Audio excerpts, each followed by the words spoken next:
everybody, I'm Paula Michelle Johnson and I'm so excited that you clicked on my video, Meditation Doesn't Work for Me.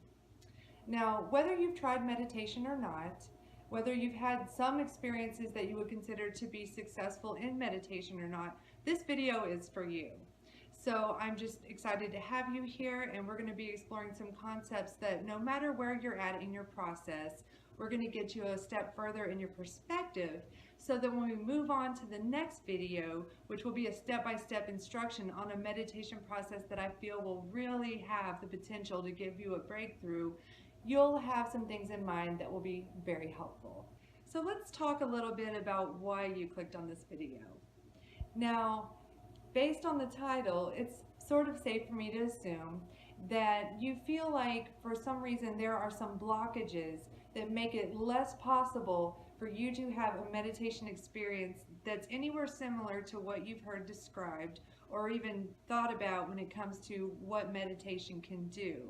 And I want to tell you that this is perfectly normal, understandable, and you can get past these blocks with the right information and perspective in mind. So let's jump right in and see if we can shift your perspective a little bit and give you a different vantage point to view it from when you go in for your next meditation, even if it's your first. I'd like to start out by making an analogy that I'm going to carry through for a lot of this video. The reason why I do that is because this analogy is so close and literal to what's actually happening that I feel like it's key to have this in mind whenever you go into meditation. So that analogy I'm going to make is going to be a comparison between your brain and a computer. So if we look at the brain as a whole, the best comparison to make there would be your brain is your hard drive. So what is a hard drive in a computer? Well, a hard drive is sort of the whole thing. It has all of the memory that's available to store anything. And when we relate that to the brain, so that means not just memories you can access, but anything that's been experienced, anything that's there that you can pull from at any given time, whether you're in your waking state or maybe a dream state where the subconscious memory is being accessed and worked through, any memory at all is contained in the hard drive. The hard drive can also come with lots of programs, some that haven't been loaded and accessed yet, but they're all there waiting to be loaded, maybe files that haven't been executed, whether they're programs that you use every day or programs that you've never even looked at that are sort of behind the scenes. The hard drive has it all. So moving on, then we have in a computer a very important element. This element really determines what our experience with the computer is at any given moment, and that is the virtual memory. So the virtual memory is the memory that's available to be used at any given time, at one time. Now, when we have a certain amount of virtual memory and we have a lot of different programs running, what happens? Well, all of these programs running at the same time tend to slow the computer's memory down. Sometimes there will even be an error code thrown up saying that a program is not responsive or that you need to restart the computer, something like that. Having a lot of programs running at the same time, essentially the important thing to keep in mind here is that it really limits what you can do and experience on the computer. So now let's get into the third key element, and this element has to do with actually outside of the computer, but it's one that we work with every day, and that is the wireless internet. Now, the wireless internet has been such a revolution for us when it comes to computers because it took the limits of a hard drive and how much information can be held and experienced, and it threw that right out the window. Now, whenever we can connect to the wireless internet, we can access a vast ocean of information that we don't have to hold and store all the time, but it's always available to us. So you can probably see what I'm driving at here, but I'll clarify that a little bit. The wireless internet, and as it relates to the brain and the brain states, is what we're trying to get at and what we're connecting with when we go into meditation.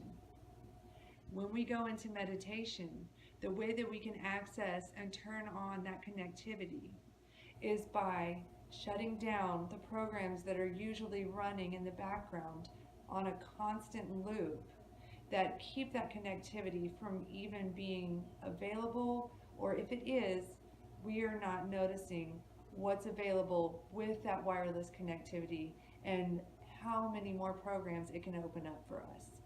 So the final analogy I want to make as it relates to your brain as a computer is to go back to the hard drive.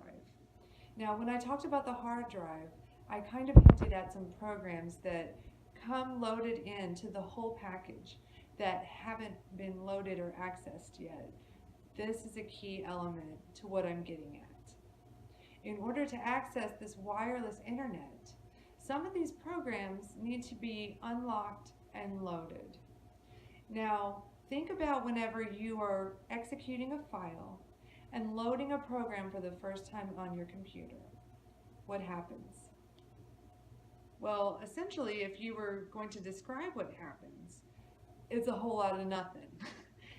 You're watching and you are seeing the progress, so you can know that the program is loading, but you're not experiencing the program yet until it's loaded. When it comes to meditation, in order to give our brain the opportunity to start to light up areas of the brain that will let this wireless internet, this ocean of information that we are all connected to, emerge, there has to be, first of all, a slowing down or a shutting down of a lot of the virtual memory programs that are running.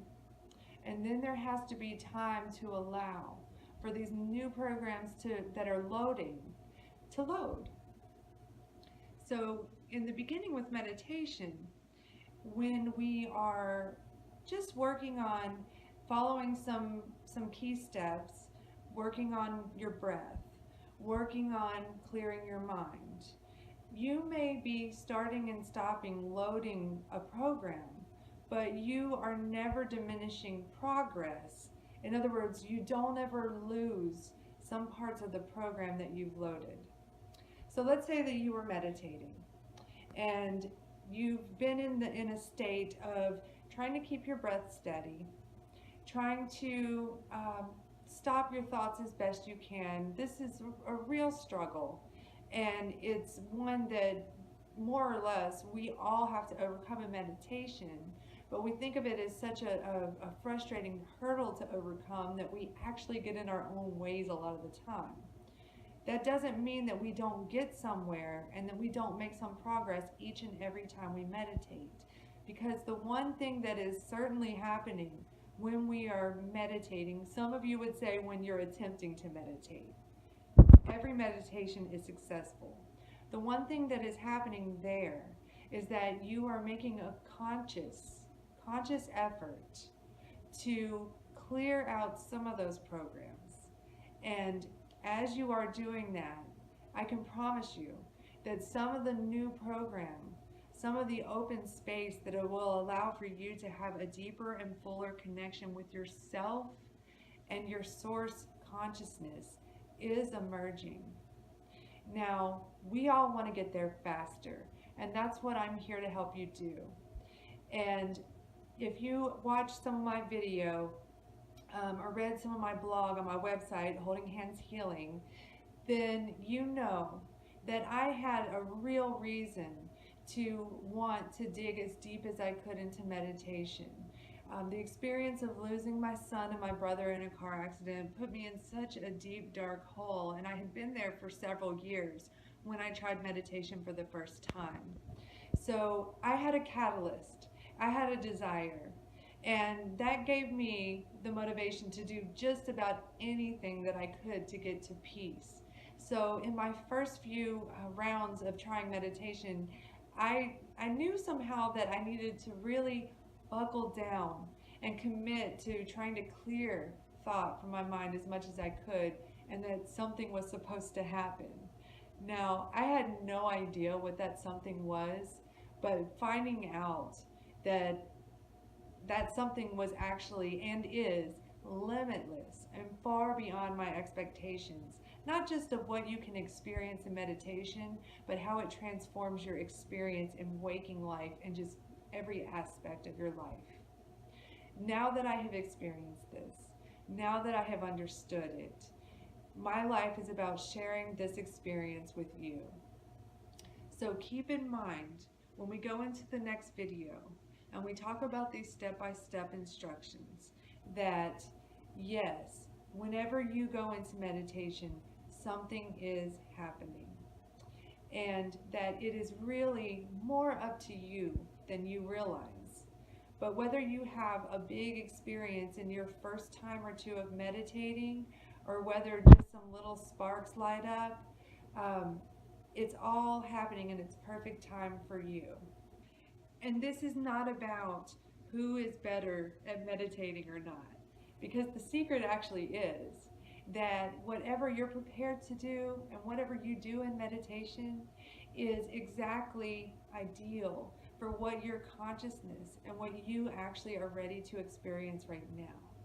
So if you think about the kind of person you are, you think about what you would or maybe wouldn't want to experience yet. Just trust and know that how meditation is unfolding for you ensures that it will be a good fit for what you are ready to experience. And this is just one to keep in mind if you really are focused and wanting to go deep into meditation, is to think about taking a trip to Disney World. Now, if you don't like Disney World, I mean, actually for a meditation crowd, maybe that's not the best analogy. We're looking for peaceful, not so commercial states. But let's just say for the analogy, for the sake of the analogy, that Disney World is it, and you want to go to Disney World, and that's where you're headed, and you're on your way. So, if you want to go to Disney World, let's imagine that you are taking a long road trip to get there. And on that road trip, every exit, there is a little rinky-dink carnival show. Okay, now what we do when we're on our way to Disneyland, especially in the beginning with meditation, is that we stop at every little carnival, even the little seedy ones with the rusty contraptions that you're afraid to get into. This is your monkey mind. These are your thoughts. This is stuff that you've already experienced. You know what your mind has done so far. You know where those thoughts lead. Most of them are repetitive, and we just go over and rehash, and that's what our mind does with our thoughts on this consistent looping basis. Now, no matter what on this journey, you're going to make it to Disney World eventually. How long it takes you to get there is more up to you than you realize. If you can open your mind to the possibility that you're on your way, then you're already halfway there. So thanks for watching my video, Meditation Doesn't Work for Me. And now say it with me, meditation does work for me.